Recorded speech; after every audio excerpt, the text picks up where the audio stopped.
ټک حقیقت څه دی اسلامي اعتبار سم درته وایم او دنیاوي اعتبار سره هم درته وایم.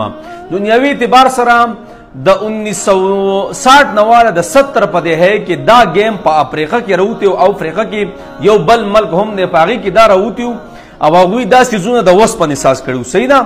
خو د ډیرو ماشومانانو سترګې سکه ړندې کړې وي. ګوره کو تاسو دې تو ګوري کنه دا پلشتکی دی خدام ډیر مضبوط دی ډیر مضبوط. یو څو مسلې دا سراغلي چې د ماشومانو په ځان د اپوز او د سترګې والی صحیح شو نه هغوی بیا بند کړه دغه سیزونه په خپل ملکونو باندې. اسلامي اعتبار سره ابن ماجه کی حدیث مبارک تے عبداللہ بن مغفل رضی اللہ تعالیٰ عنہ یو صحابی دے نقل کئی نبی علیہ السلام دور کے با داسی پدے گوتے بے یو کانے اشتو کانے او آغا با یو خطرناکو یعنی خطر با خلقو تا معشومانانو تا چی دا غستر گوان لگی. نبی علیہ السلام دا دغی خبری نمانا کڑے و چی دا کانے بتاسو نولی سیدہ نیو صحابی دے خپل زویتا ہوئی چی دا کانے مولدا سے د دین نبی علیہ السلام منع کړی دا یعنی هغه کار مکوا نبی اسلام ته منع کړی خو هغه بچی څه شو هغه قلار نشو نو ټول عمر د خپل زوی سره سچل کړو خبرې وسره بیان نه وی کړی ها.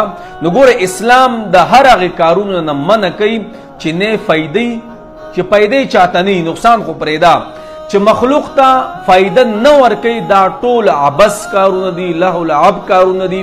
د دین نبی علیہ السلام منع کړي اسلام د دین منع کړي دا.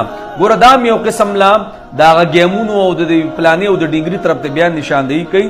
نو برای مهرباني خپل ماشومانان د دین وساتئ صحیح ده. دا یو عجیبه قسمه بیماری انسان کې لګي بیماری شانتي بیماری. دا گیمونه ټول نه دي دا لهو لعب چې کم دي. یو گیم دی فوټبال دی کرکټ دی هاکی دا استه نیزه وشتلی منډې تړلې دي دا ټول شته خو دا داسې گیمونه نه دي.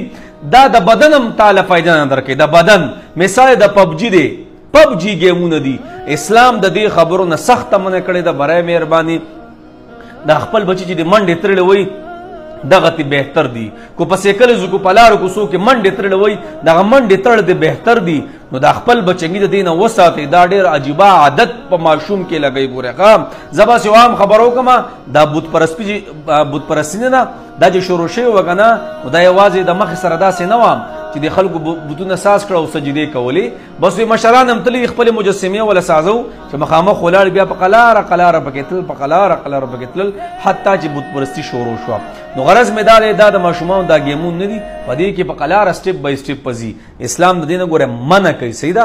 خپل ماشومانان د هر هغه څیز نه وساتئ چې دنیاوي فائدہ پکې نه دا ذهن له فائدہ ورکوي نه دماغ له فائدہ ورکوي نه باډۍ له فائدہ ورکوي نو بیا به سکے الله مشاله کوي.